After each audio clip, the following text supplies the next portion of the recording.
Ma recherche s'appuie sur l'économie et les statistiques pour étudier les thématiques liées à l'adaptation au changement climatique ainsi qu'à la gestion des biens communs. Les sujets sur lesquels je travaille aboutissent à des conclusions pouvant contribuer à l'élaboration et à l'évaluation de politiques publiques liées à l'environnement. Sur la thématique de l'adaptation au changement climatique, par exemple, un collègue et moi avons estimé l'impact de différents types de catastrophes naturelles sur le secteur touristique, une industrie essentielle dans la plupart des territoires d'outre-mer. Notre approche nous a permis de prendre en considération l'intensité de ces désastres.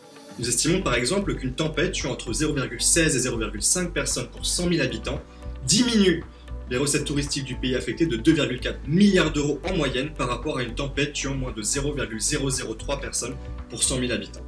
Ces résultats soulignent l'importance d'investir dans des infrastructures à même de limiter l'impact de ces désastres, car le dérèglement climatique global entraînera une augmentation de la fréquence et de l'intensité de ce type de catastrophe. Sur la thématique de la gestion des biens communs, j'ai étudié avec un professeur lors de ma thèse l'efficacité des aires marines protégées de plus de 100 000 km², telles que celles des terres australes et antarctiques françaises, à réduire l'effort de pêche dans la zone concernée. À partir de données satellites permettant de quantifier l'effort de pêche, nous avons constaté que ces interdictions ont été globalement respectées, avec néanmoins quelques variations selon les zones observées. Constat alarmant toutefois, 80% des infractions présumées sont associées à des navires de pêche provenant de 5 pays seulement. Je vise désormais à estimer les coûts de relocalisation de l'effort de pêche lorsqu'une aire marine protégée est instaurée. Mon hypothèse est que les pêcheurs sont plus susceptibles de respecter une aire protégée si le coût associé à la relocalisation de leurs efforts est inférieur au coût escompté de la sanction.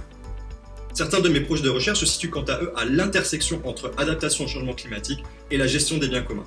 Par exemple, j'ai récemment travaillé avec le gouvernement de la Polynésie française sur une possible réforme de la taxe d'occupation des lagons appartenant au domaine public par les fermes perlières. L'objectif consistait à créer une redevance qui soit proportionnelle à la valeur ajoutée des lagons dans le processus de création des perles.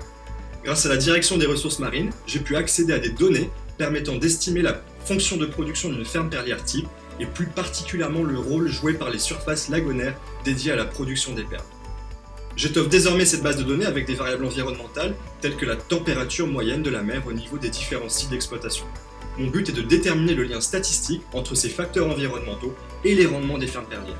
Il sera ainsi notamment possible de déterminer dans quelle mesure l'augmentation à venir de la température des océans impactera l'industrie perlière dans les prochaines décennies.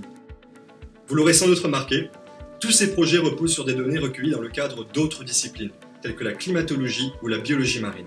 Je suis en effet intimement convaincu que l'avenir de la discipline économique réside dans sa capacité à embrasser l'interdisciplinarité, car les enjeux liés au développement durable et au réchauffement climatique ne sauraient être appréhendés sans dialogue entre les différents canaux générateurs de savoir.